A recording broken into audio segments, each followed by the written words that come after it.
C'est actuellement le plus gros chantier de Vinci Autoroute, mais aussi le plus contraint, car situé dans une zone urbanisée où la circulation automobile est dense, il nécessitera aussi la construction de nouveaux ouvrages. Le premier d'entre eux n'est pas passé inaperçu, ce pont provisoire au-dessus de la voie ferrée, installé durant la nuit pour maintenir la circulation automobile. Mais le plus spectaculaire reste encore à venir, car l'élargissement en question est très particulier. Un élargissement, habituellement, c'est la création d'une voie de circulation supplémentaire. Mais en plus, on va faire une bande d'arrêt d'urgence plus large, afin que les bus puissent y circuler, que la voie leur soit réservée au moment où les congestions sont les plus importantes. Dans ce contexte, le pont du Tombadou est devenu trop étroit. Le mur de soutènement est déjà construit. Il va réceptionner un pont neuf et redimensionné. Même chose pour le pont des Fourches. La circulation ne passera plus sur l'ouvrage actuel derrière moi et on va pouvoir le démolir. La mise en service du nouvel ouvrage est prévue à un horizon de fin 2023. Pour l'échangeur suivant, qui est l'échangeur des Fourches, on est plutôt sur un horizon de fin 2022, début 2023.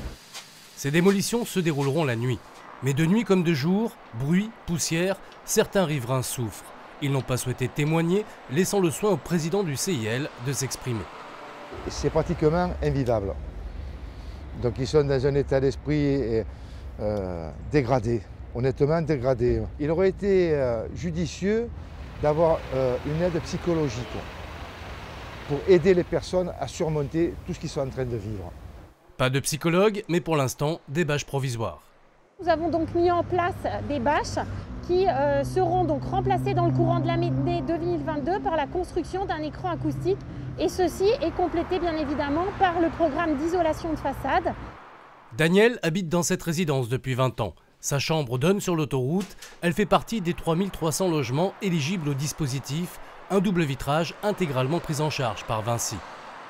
Auparavant, j'avais déjà des doubles vitrages qui étaient peut-être moins performants, mais là, c'est vraiment nickel. Plus aucun bruit. Daniel savoure le silence, pendant que d'autres découvrent de nouveaux bruits. Les klaxons. Nous sommes sur le Tombadou qui relie la Valette au quartier de Sainte-Musse. Les modifications de circulation liées au chantier provoquent chaque jour des bouchons, surtout en fin d'après-midi. À cause des travaux, c'est toujours des problèmes de la route ici. C'est agaçant, c'est tous les jours comme ça, matin et soir. On habite là et on n'arrive pas à passer.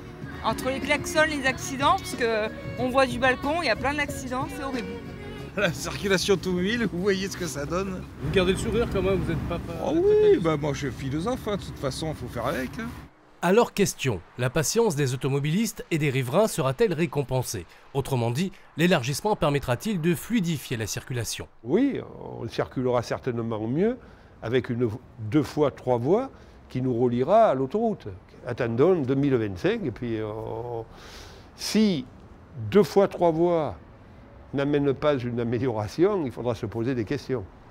Au final, les travaux coûteront 300 millions d'euros, intégralement financés par Vinci Autoroute. Cet investissement, ajouté à celui déjà réalisé pour la traversée souterraine, a permis à sa filiale Escota d'obtenir un prolongement de la concession autoroutière jusqu'en 2032.